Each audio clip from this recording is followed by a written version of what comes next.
Yeah, I just had a question. You said that earlier that the two tasks that you do, one is sort of figuring out the tracking down the sort of communications of your adversaries, and the other is protecting the communications of officials. Right. So do you consider Germany and the countries that the NSA has been spying on to be adversaries, or are you right now not speaking the truth? I mean, do you consider Germany, etc., an adversary, these European countries, or are you right now not telling us the truth and lying when you say that actually you simply track you keep focusing on that, but clearly the NSA is doing a lot more than that, as we know. So I'm just asking for a clarification. What our foreign intelligence requirements are. So, you can define adversary as enemy, and clearly Germany is not our enemy. But would we have foreign national interest from an intelligence perspective on what's going on across the globe? Yeah, we do. I mean, that's our requirements that come to us as an intelligence community organization from the policymakers, from the military, from whoever, are global. So by adversaries, you actually mean anybody and everybody. There's nobody then by your definition that is not an adversary. Is that correct? That is not correct. Who is not an adversary? Well, okay. I can answer your questions, but the reality No, I'm just trying to get the clarification because you told us what the two nodes of your work are, but it's not clear to me what that encompasses. And you're being fairly unclear at the moment about what you consider to be an adversary. Apparently it's somebody who is not just an enemy. So it's something broader than that, and yet it doesn't seem to encompass everyone. So what is the... So for us, our business is apolitical, okay?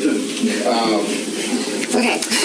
We do not generate the intelligence requirements. Right. They're levied on us, and so if there is a requirement for foreign intelligence concerning this issue or this region or whatever, then that is, if you want to use the word adversary, you can, we might use the word target. That is what we are going after. That is the intelligence target that we are going after because we were given that requirement. Whether it's adversary in a global war on terrorism sense or adversary in terms of national security interests or whatever, that's for policymakers, I guess, to make that determination. But we respond to the requirements that we're given, if that helps. And there's a separation. The language analyst, we work in the SIGINT side of the house.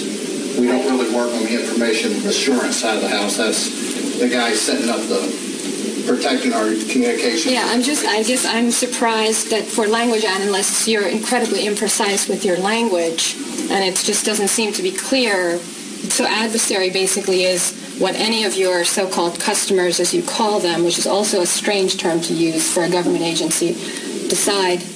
If anybody wants, any part of the government wants something about some country, suddenly they are now internally considered or termed an adversary. I mean, that's what you seem to be saying.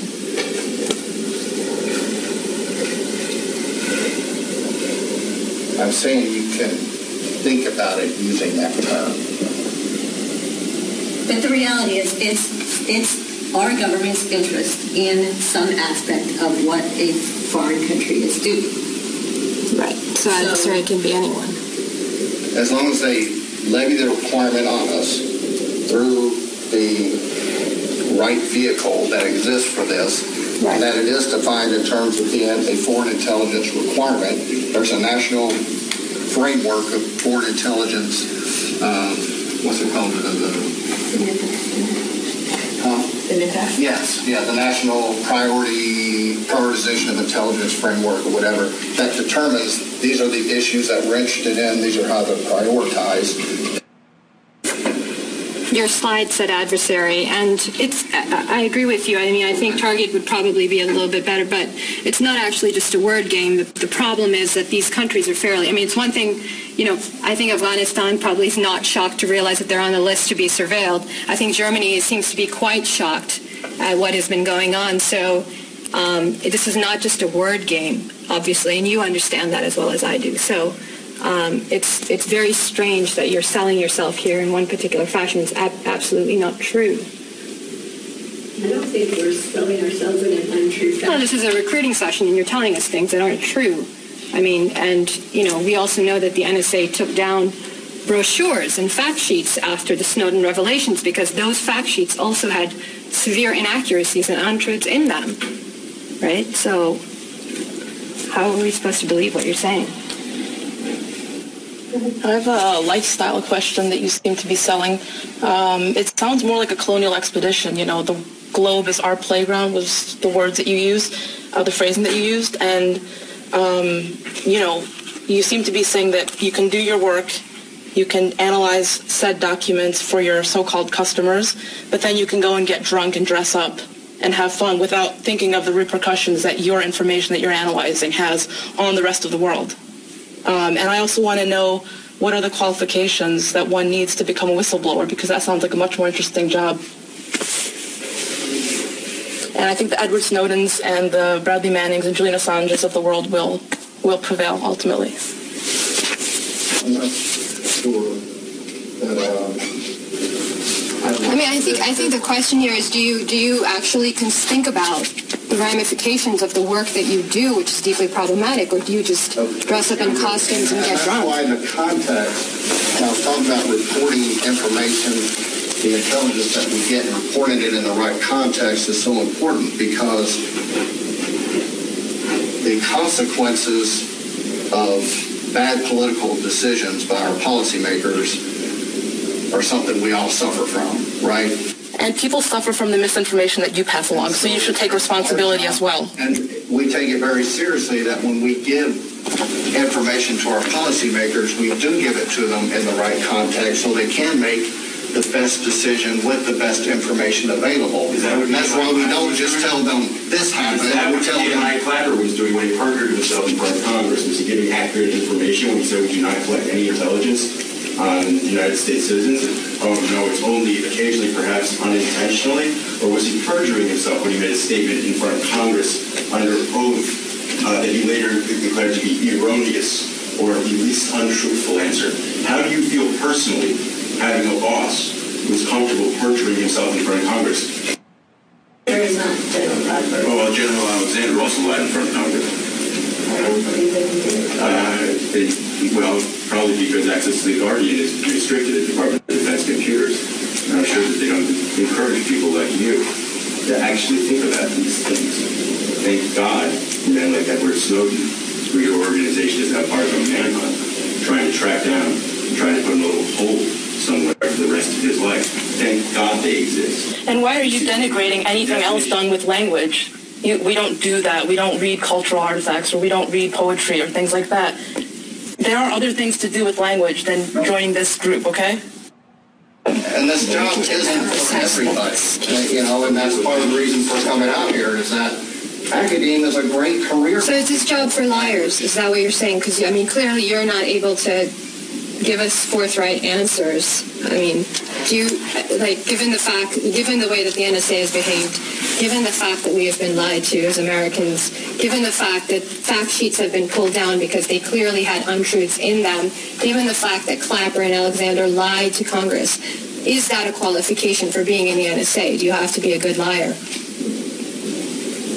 I don't consider myself to be a liar in any fashion. And the reality is, this was billed as, if you are potentially interested in an NSA career, come to our session. If you're not, if this is your personal belief and your understanding of what has been presented, then, there's nothing that says you need to come and apply and work for us. We're not here.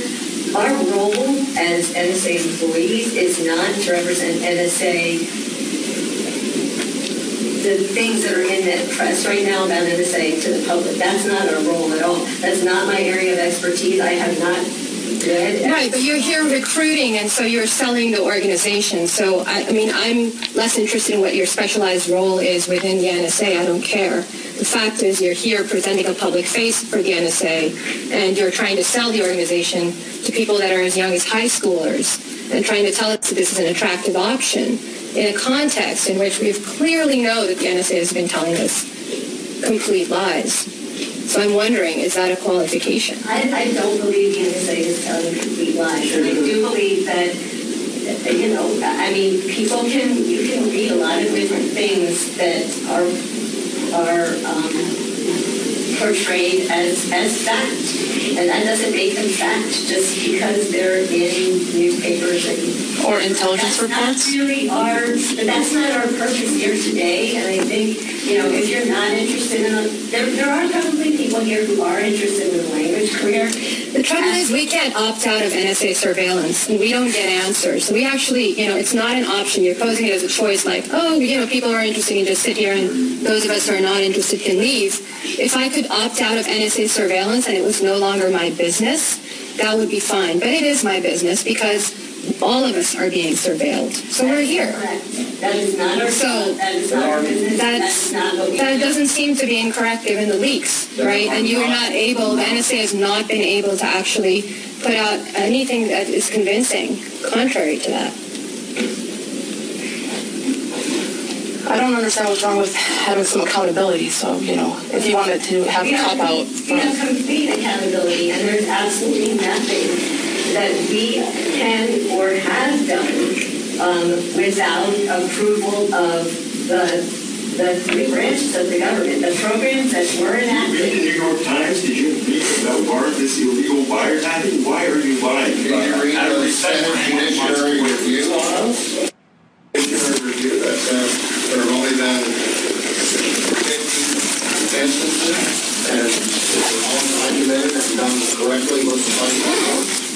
And the citizens are trying to the Bible report said that the NSA's program was violating the Fourth Amendment rights and that's of Americans, but it's a big old secret, and only people like you who are responsible not talking to their wives when they get home about what they do are able to see the contracts and they're protecting us from terrorist threat. So let's let everyone hear more.